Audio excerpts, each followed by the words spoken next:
Welcome to the Journey to a Million podcast. I'm your host, Christopher Walker. This podcast is about my personal journey from being $25,000 in debt to getting to $1 million of net worth by the age of 43. Follow along with my journey, implement the ideas, and let's do it together. Thanks so much for joining me. Let's get started.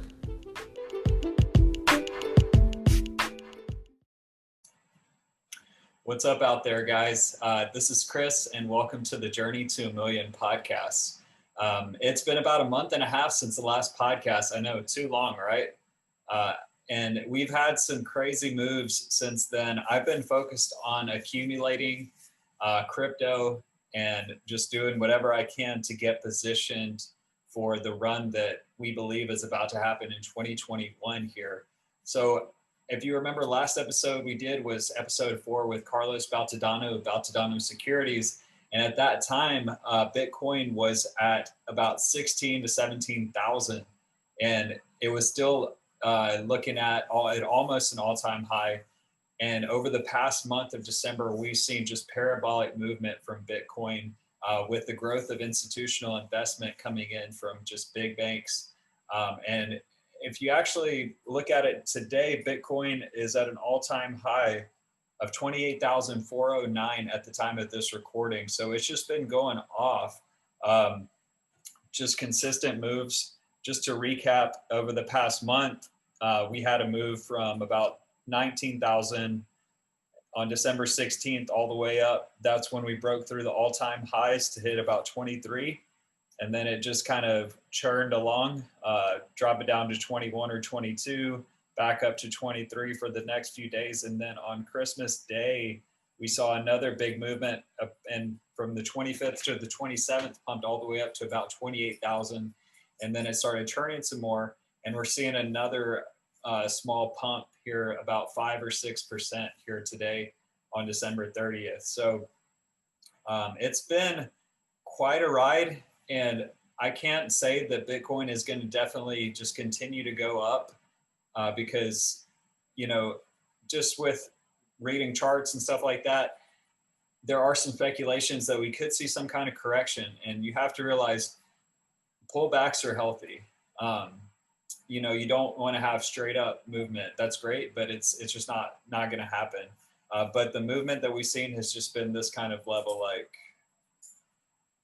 just like that for about a month. And just in the past year, it's just been on a steep incline. So we're seeing these types of movements where it does seem like there could be a slight correction, and some people are predicting up to 30%, which if we did the math on that, that would drop us down to about 20K, maybe a little bit less.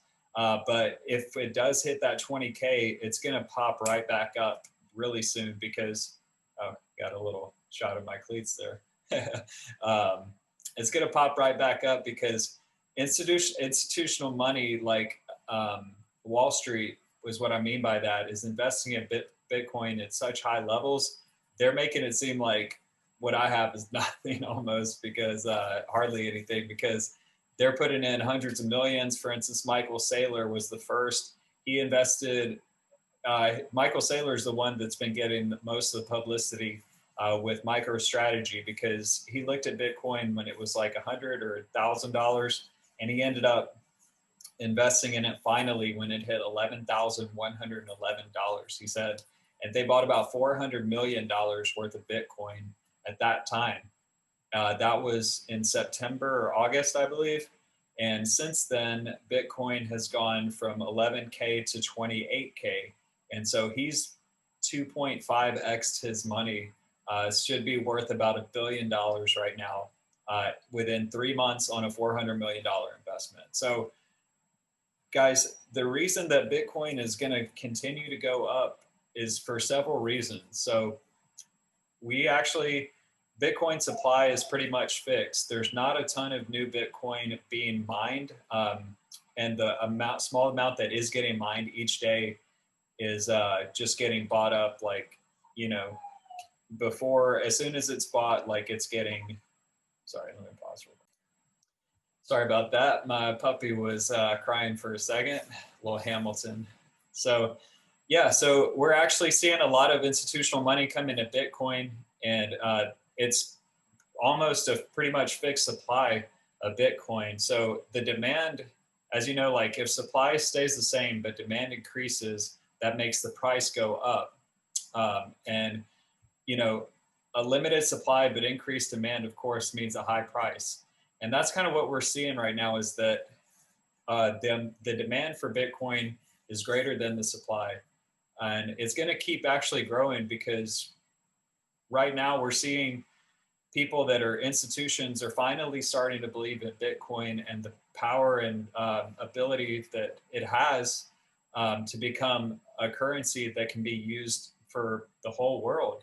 So Bitcoin, it's projected anywhere from about 100K next year to 318K is what Citigroup actually sent out to their some of their investors, to say that they predict with the stock to flow model, Bitcoin will hit 318,000 at the high point next year, which if you look at the price of 28K today, even if you invest today, that's a 10X within a year. So if you put 1,000, you make a 10,000. If you put 10,000, you make 100,000. So the funny thing is, over the course of the next few years, you know, a lot of people believe that the dollar is going to be a weaker currency.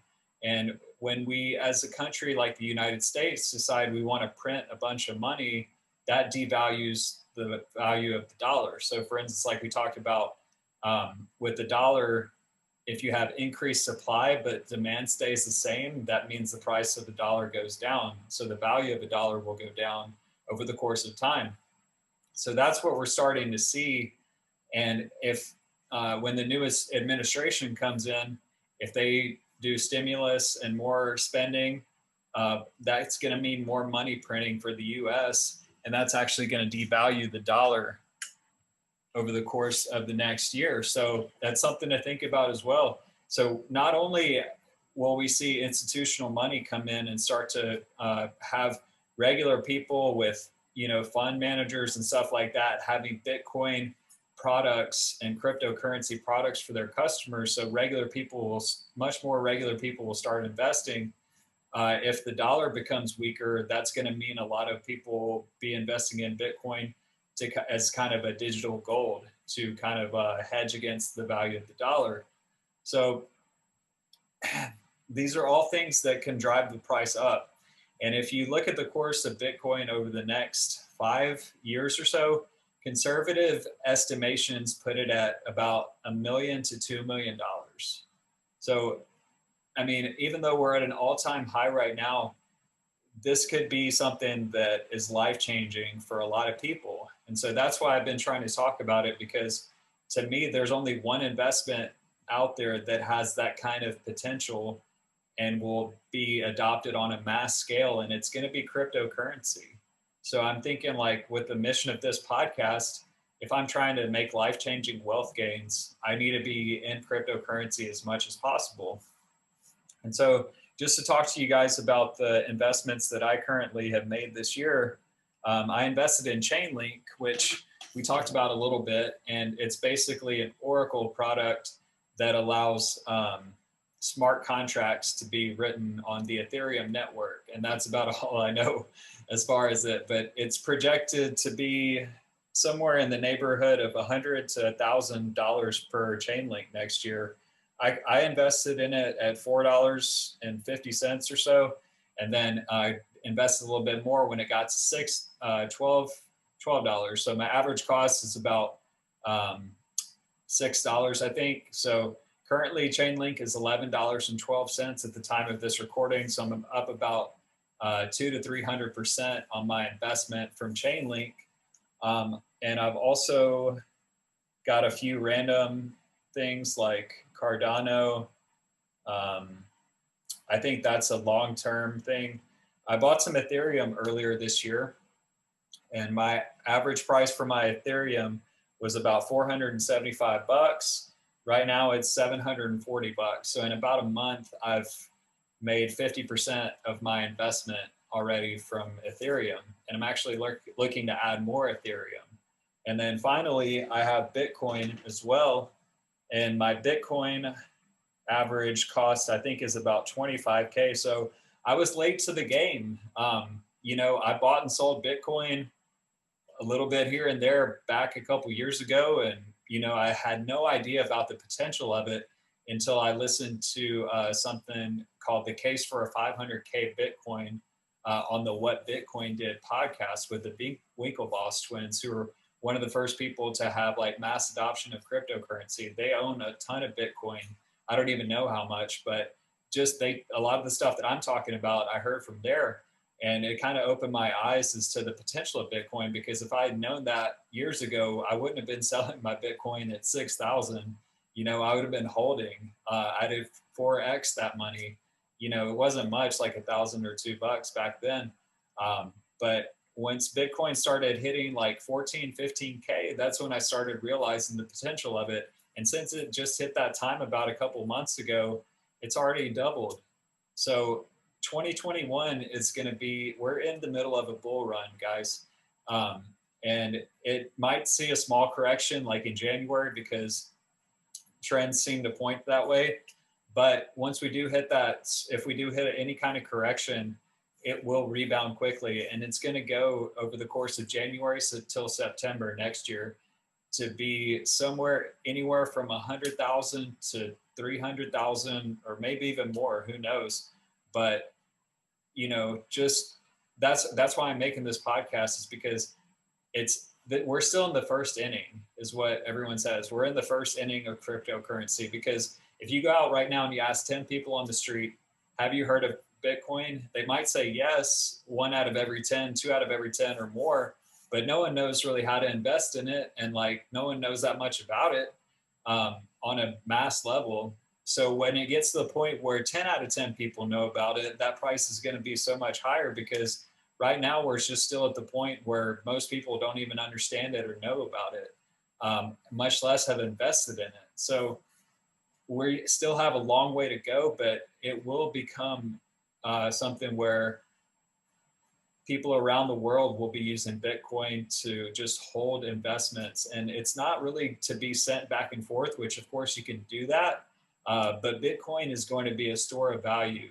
And the way to think of it is it's like gold, but a better version of gold, and it's digital. So you're not having to ship gold, and, you know, gold, you can actually keep mining it, and they're going to continue to find more and more gold, but the supply of Bitcoin is fixed.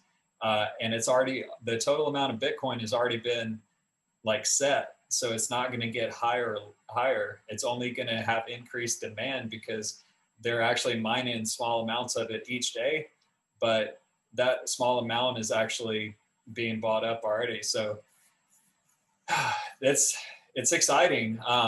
But yeah, so this is a great opportunity, and I want other people to have that same experience. I'm currently getting to a point where, as of next year, that's going to be kind of like my point to see how much I can grow my net worth.